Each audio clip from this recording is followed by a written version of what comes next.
So what is going on, guys, and welcome back to episode number 2, and this is our Tottenham live career mode. So first of all, we're just going to go in. First of all, let's turn on the controller, and this is going to be our first game of the season, and it is going to be away from home at Crystal Palace. So it's not going to be an easy game because Crystal Palace have just been promoted and they're going to be playing pretty well, but yeah, again, it's not going to be a one of the hardest games we've ever played, but we are going to play it in our home kit.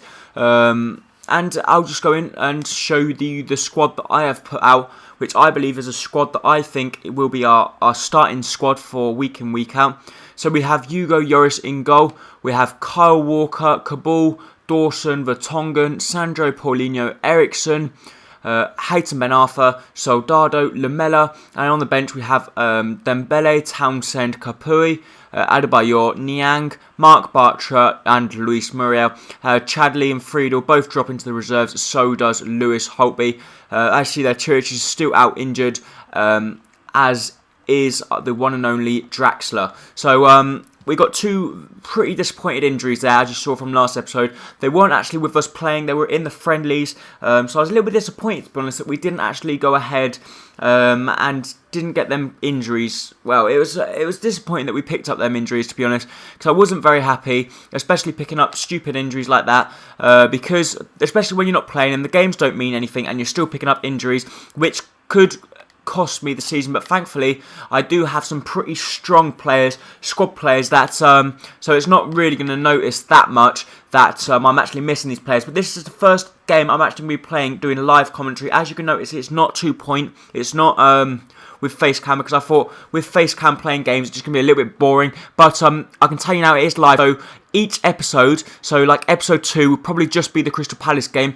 and if you guys then say, actually, I would like you to try and put 2 episodes in, so make the episodes either 30 minutes, or maybe you might even say, or I still like you doing live, but I'd like it even better if you could do live and just cut out the important bits, if you know what I mean, which would be quite interesting if I'd done that as well. But at this moment in time, I'm going to start off just by playing the whole game, trying to comment over the whole game. If I can, it'll be good. If I can't, well, I'm not going to be able. I'm not going to be able to. But it's not going to be easy, to be honest, because it's the first time I'm doing it. It's not easy trying to comment at the same time as playing. But I'm going to try my very, very best to try and do well in this game, to see if I could actually win this game as well as comment correctly, and hopefully try and keep a fluid commentary going instead of keep stopping all the time. And they're on the attack now. Come on, Dawson, come on. We have to get the ball clear. Come on, yes, come on, no, yes. Come on, Ericsson, get to the edge of the box. So Dada is back on his own edge of the box, trying to clear the danger away. And thankfully, we do then manage to get the ball clear. It comes to Hayton Ben Arthur. Hayton Ben Arthur plays a good ball across field to Eric Lamela. Eric Lamela finds Hayton Ben Arthur over the top, but unfortunately, their defender does get a crucial touch on it. But this time, we do find Hayton Ben Arthur down the wing. Hayton, not the best of touches, but it does come to Paulinho. It does go out of play. Paulinho plays the ball back to Walker. Walker plays the ball to Sandro. Sandro to Ericsson. Ericsson out wide to Soldado. And Soldado hopefully can... I'll be able to play better with Soldado in this game. We play the ball back to Sandro, and unfortunately, they do come back to the edge of the box to try, or actually to block that one away. Kabul looks like he's going to be beaten for pace here by Williams, but Kabul, using his sheer strength, does do very well there to get back to deny them from getting that there. But Ericsson tries to load the ball over the top to Hayton Ben Arthur, and Hayton Ben Arthur, wonderful touch, and Hayton Ben Arthur is through past the defenders. Lovely roulette, but unfortunately, their defender does read it, and he does then clear the lines, but it's a poor clearance by him as he ends up booting that one out for a throw-in. Kyle Walker is the one to take the throw-in, a very, very poor throw-in actually. A little bit disappointed there, Kyle Walker. But Ericsson trying to get back, but this time Walker makes a deem for himself, but then gives the ball again once again, and we do have to try and win the ball back. This time Dawson, our captain, does very well. Lovely ball gets played over the top to Hayton Ben Arthur. Can he get the goal? No, he can't. Unfortunately, it does get a little bit too much of a bounce on that, and Gomez is actually playing against his former club. So we did sell Gomez to Crystal Palace at the start of this episode, at the start of episode number 1, and they are through, but thankfully Lloris does come out. I thought he could have actually picked that one up, to be honest, but come on, Hayton, come on. Yes, Hayton Ben Arthur. Come on, mate. Oh, yes, Highton. Oh, what a save by you. Oh, come on. No. Oh, for some reason we couldn't find the back of the net, but Vertonghen still keeps the ball alive. Does amazingly well, goes on the wing, plays a lovely ball in the box, but unfortunately that was an easy catch for Gomez there. We did come very close with Highton Ben Arfa from getting the goal there, but Gomez makes a very crucial save to deny our debutant in our Tottenham squad from getting that goal, which would have resulted in putting us 1-0 up. What I have decided is the face cam will be in the important games, which the important games or big games I should say, whether they are. Maybe it's a big game like Tottenham versus Arsenal. Maybe it's a big situation where I have to win to stay up in the Premier League. I have to win to do this. I have to win to do that. That's the stationary. Oh, I forgot the word. Can't pronounce the word. Stationary situation. That's the situation.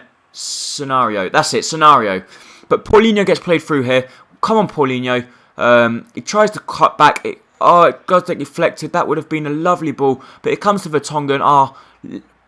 Actually filling in at left back at the moment. Does very well. Cuts the ball back to Ericsson. Ericsson plays the ball out wide to Sandro. Sandro plays a lovely crossfield ball to Highton Ben Arfa.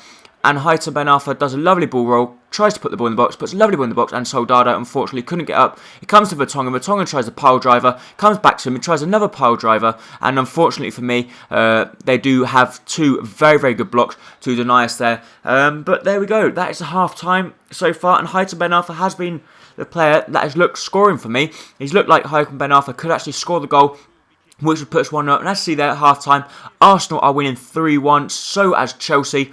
Norwich are losing 2-1 against Everton, Sunderland drawing 1-0 against Fulham, and West Ham are beating Cardiff 4-1, so a big margin there. And as you see there, we are going to bring Muriel on instead of Soldado, because Soldado has not done nothing throughout that game. But hopefully, as we see here, Muriel coming on to make his debut for the club, and hopefully his debut can be a big debut, as is Highton Ben Arfa, because he is really performing so far. He's had a good chance, a good save from Gomez, and Gomez has been the one that's actually stopped me from getting the goal, which would have resulted us in putting us 1-0 up in this game. But Vertonghen here, we're trying to get the ball back, because we really cannot afford to be losing this game against Crystal Palace. Not first game of the season. We want to try and win this, especially because it won't look good if we go and lose this game to Crystal Palace or draw it. So we really do want to the 3 points here and go back to White Hart Lane to try and get the 6 points to add onto the tally. But unfortunately, look, they're through. No, get the ball. No. Oh, thankfully, the header just goes out there, and they do get a corner. So we did get a crucial touch on that to actually keep out for a corner then. Unfortunately, it comes to Kabul. We tried to get the ball clear. It comes to the edge of the box, but thankfully for me, their volley was pretty much wide. Lloris here takes the quick goal kick to Vertonghen. Vertonghen to Lamela, and we're really not doing anything to threaten so far. I think we're lacking a little bit. To try and threaten the Crystal Palace defence, because no disrespect to Crystal Palace, but their defence is not the best in the Premier League. Thankfully there, poor touch, they get ball back to the far post, and Walker does clear up there, comes to Paulinho, plays the ball out to Highton Ben Arfa. He plays a Highton, really bad touch there from Highton Ben Arfa, disappointing there. A player of his quality, after we spent all that money on him, should not be messing up them touches there. But Paulinho, come on Paulinho. Yes, man. Run. Unfortunately. Unlucky Paulinho. I'm getting the nerves now. The nerves are starting to pick up as we're approaching the 62nd minute now.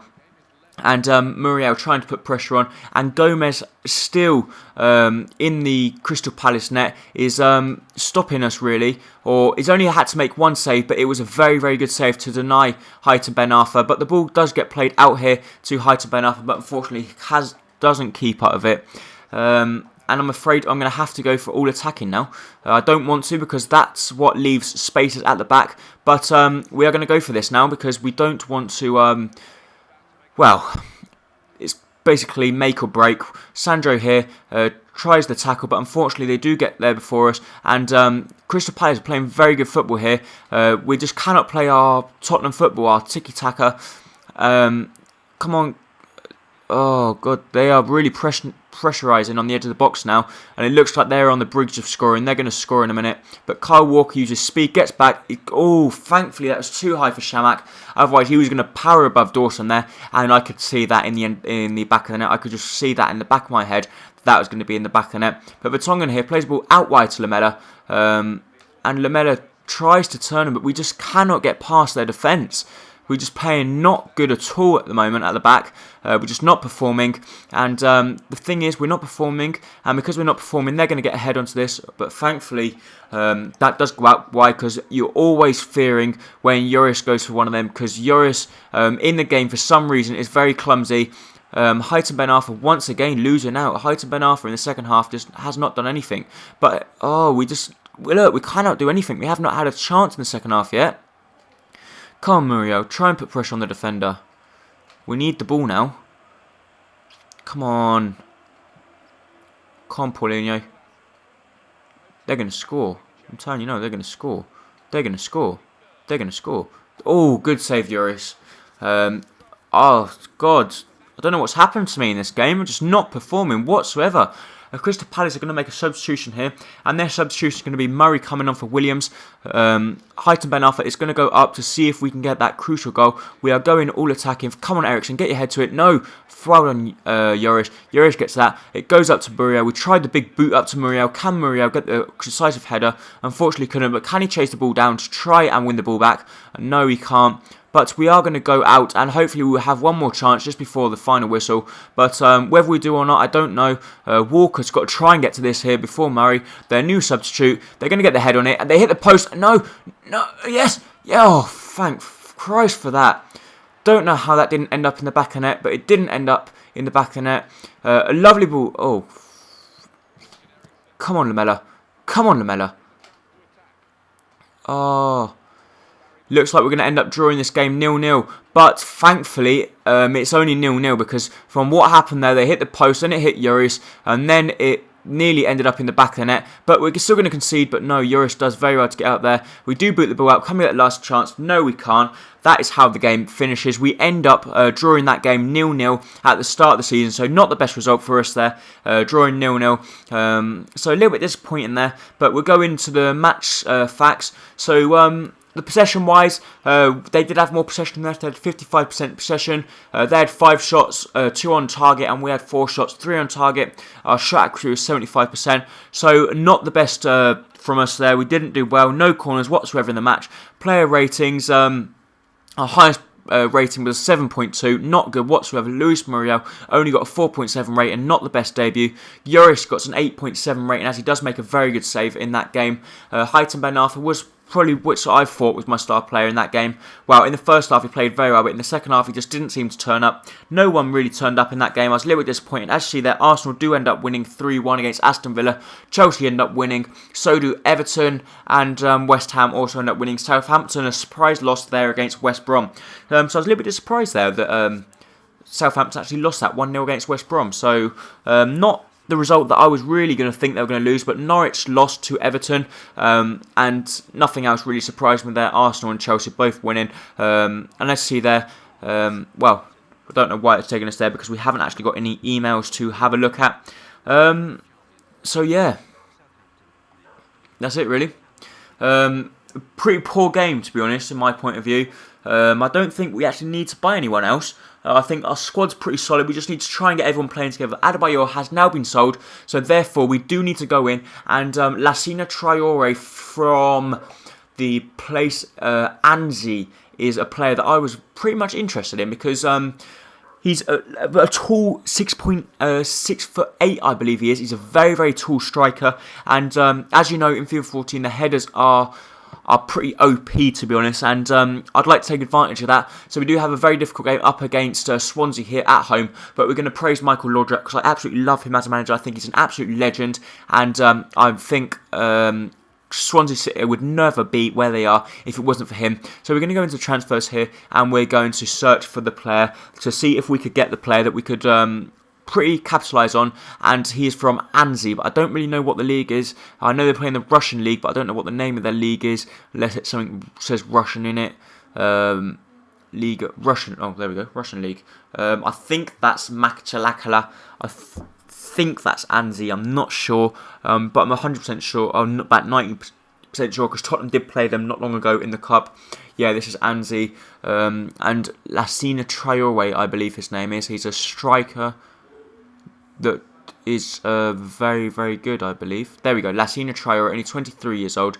Looks like a very, very promising player. And let's see if we could bring him into the squad. He's 6'8". He's a monster of a striker. So let's try 7.5 million to see if we could get him into the club. And he wants 45,000 a week, so he doesn't want actually that much, to be honest. So that is the player that we are going to be targeting so far. If we can't get him, we will have to look for another striker, because at the moment we've only got two strikers, sorry. We've got Muriel and Soldado, but we always want three, and I always want a tall striker. I always like having a tall striker in my squad, just in case we have to go for last resort and go booting upfield to try and get that goal from corners, etc., etc. And Lassina Traore could be that guy that could get me the goal. But the transfer offer was then accepted because the player is too valuable to them. This is the problem when you get a good player at a club like that. They always say they're too valuable to them. So I'm going to have to try and up my bid to the maximum possible I can offer, which I believe is about 9 million something. So 9 million. If they won't, I'll go up to 10 million. And if not, I have to search for another striker. And yeah, I just have to search for another striker because obviously if they're saying the player's too valuable to them, what can I do? I can't really do anything to stop them to actually persuade them to sell them to me, can I? I am actually currently sitting 12th in the table at the moment. 1 point, obviously on the same points, but nothing is really actually in stone yet because we've only played one game so far in the season. Let's see if they come back and accept. The transfer offers are accepted because the player is too valuable to them. So we're going to have to go for another striker. And this time I do want a pretty tall striker. So we're going to go for Mandzukic, I believe he is, from FC Bayern. I don't think I'm going to be able to get him because they're probably going to want a lot more than... Yeah, I suppose they're going to want more than 9 million, whatever I'm going to offer for him. Yeah, I think I'm going to offer about 9-10 million for him because Mandzukic is a very, very good player. He's very good in the air, and he's at 83 rated. So he is actually a player that could actually start in my lineup because he's very, very good. But I'll see if he's still there. Yeah, Mario Mandzukic, very, very good player. They want 12 million for him because he's such a good player. But the maximum I can offer, I'm going to offer is 10 million because I can't really offer that much more. Not 19 million, 10 million. So 10 million for Mario Mandzukic. If they don't accept it, then I suppose I can't really do anything else, can I? But one last player I was looking at was Da Silva, but I can't remember anyway. But that's all we're going to be doing in this episode because we're running out of time because we have our next game is up against Swansea City. So thank you for watching our second episode of the Tottenham Live Career Mode, and don't forget to leave a like down below if you like this episode. Thank you so much for watching. Bye bye.